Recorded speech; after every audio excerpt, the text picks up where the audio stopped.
Hello. Today I want to talk about borderline personality disorder. That's how we all know it to be termed. Today, it's actually called emotionally unstable personality disorder. I want to just go over some brief history of this mental illness for better understanding. I know that many of you watching have had someone with this disorder in your life, and you have suffered from this, and you're trying to get a better understanding of what happened in your experience. It may start with the person that was abusing you, somebody that has this disorder.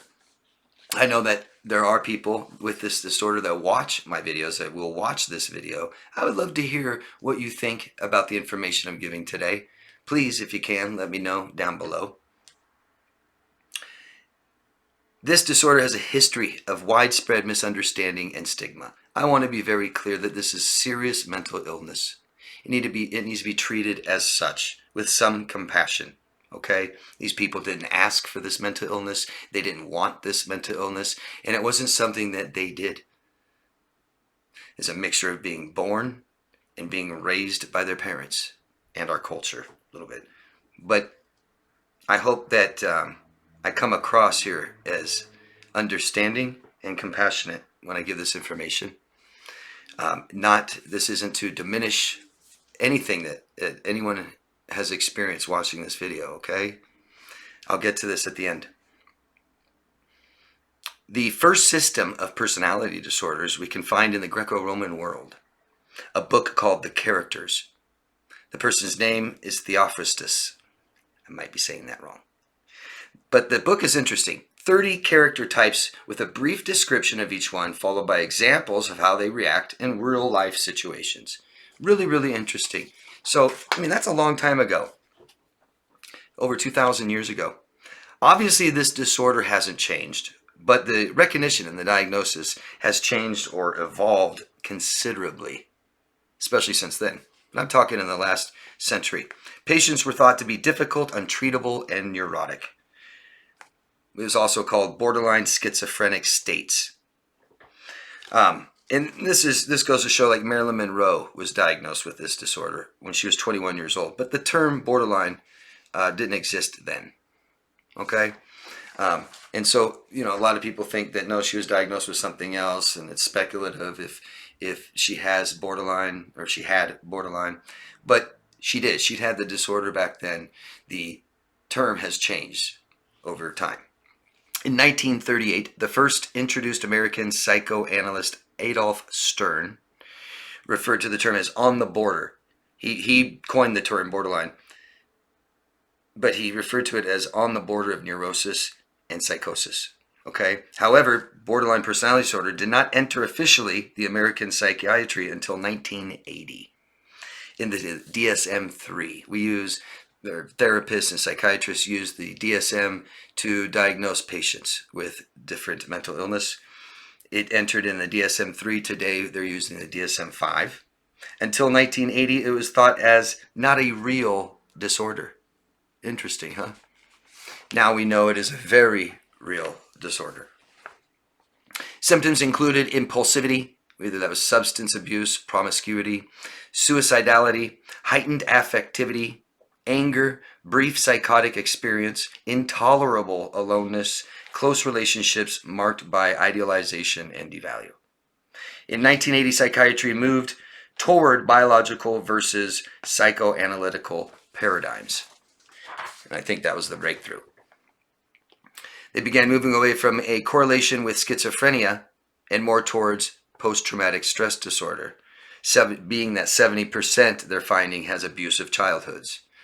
And I think back then, emotional abuse wasn't very acknowledged. Late 80s is a clinical disorder with successful treatment. 1990s, borderline personality disorder would be recognized as an impulse spectrum disorder or affective dysregulation disorder. In 1993, Marcia Linchin developed DBT, dialectical behavioral therapy, and it's effective. Anthony Bateman developed MBT, mentalization-based treatment, also very effective. In the 2000s, it was labeled as good prognosis brain disease. Interesting, huh? 20 years ago. Better understanding led to better treatment. Talk therapy, which is what I just said, those are forms of talk therapy. About childhood, family therapy, family being involved as well, along with medication if needed.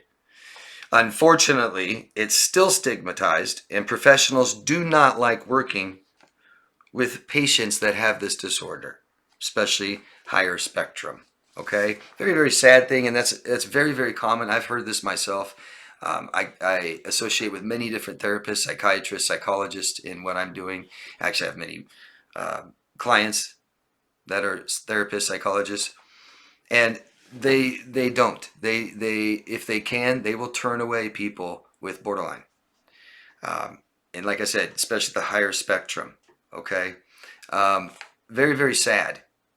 It is very, very sad. I have noticed this being one of the biggest mental illnesses that people will seek treatment for and not get better. And it's not because the treatment isn't available to get better. It's because the patient is not committed. And again, no one wants to be labeled. No one wants to be mentally ill, right? And no, change is very difficult, man. That's why most people don't get help with mental illness or don't get better, whether they're seeking help or they don't. It's change. Change is very difficult for human beings. We all know this. Our brain fights it immensely. If we don't have a good self-awareness with ourselves, a good relationship with ourselves, our brain takes over and it fights these things. And borderline has it's a very disorder of the self. Their brains is what's reacting to them, causing impulsivity all the time. It's extremely difficult for someone to get better with this disorder because of themselves. Okay? Not because there's not treatment. Today, it's called emotionally unstable personality disorder because, remember the explanation of borderline refers to on the line of neurosis and psychosis? People that have neurosis and you get higher on that spectrum, eventually you can cross the line into psychosis. That's why it has been correlated with schizophrenia. It's saying it could be schizophrenia or schizophrenia-like or schizophrenic states.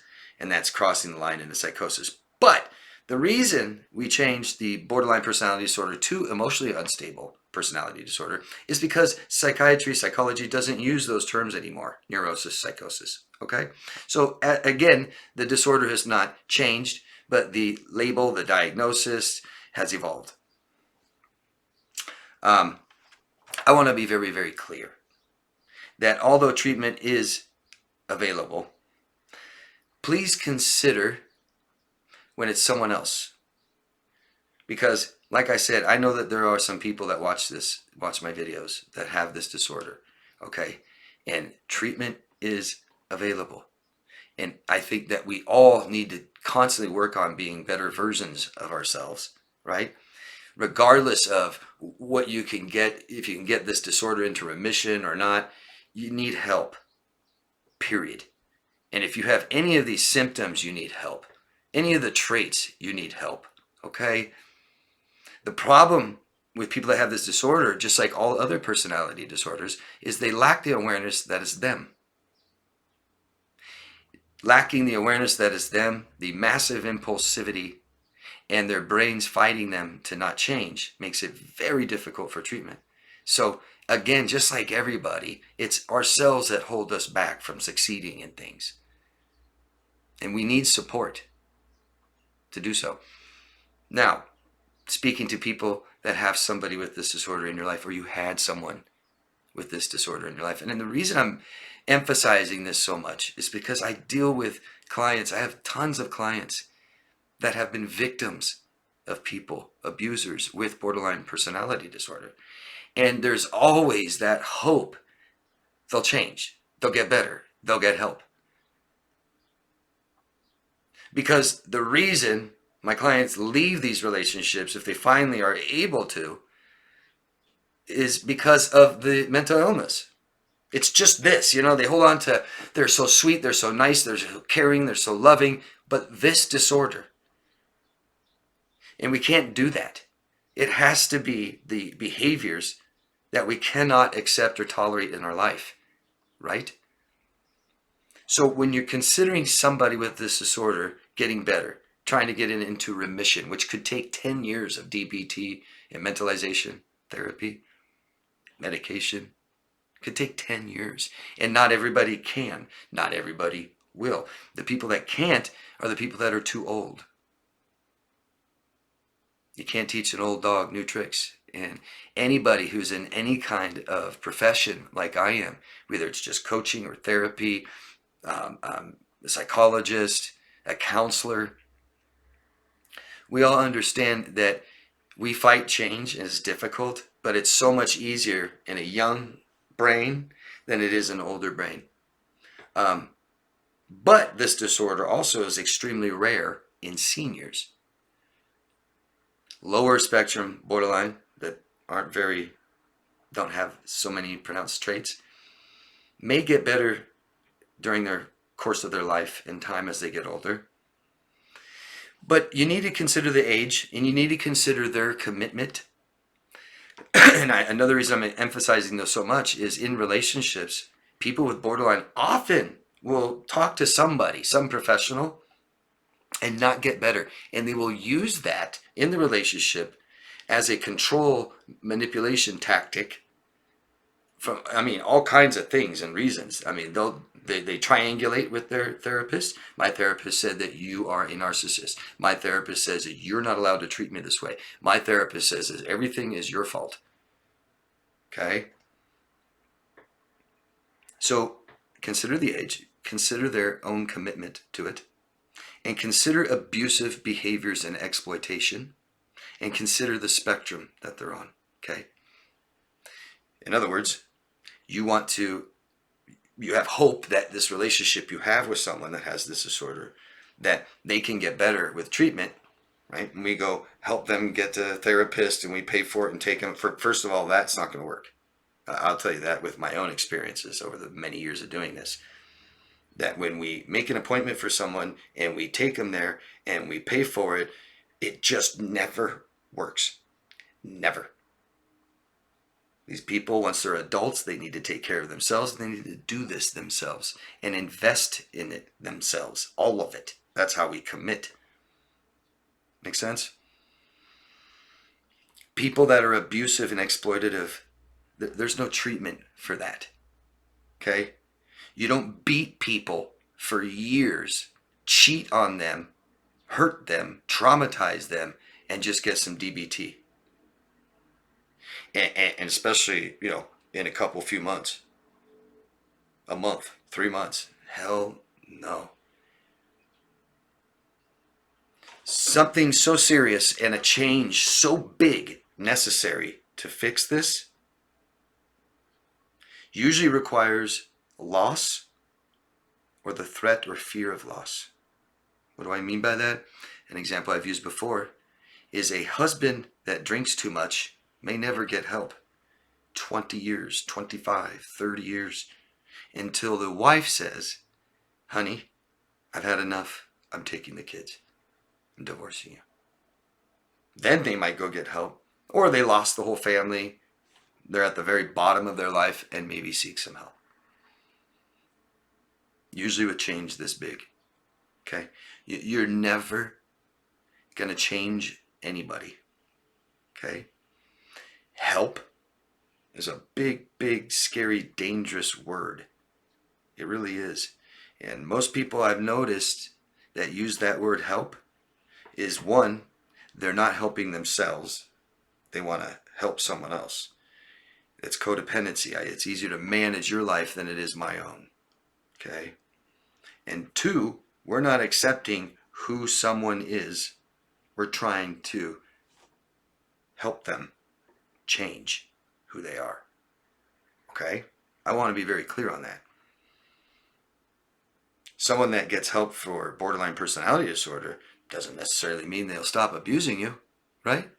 And they'll all of a sudden be honest, right? Not cheat on you anymore, not beat you anymore.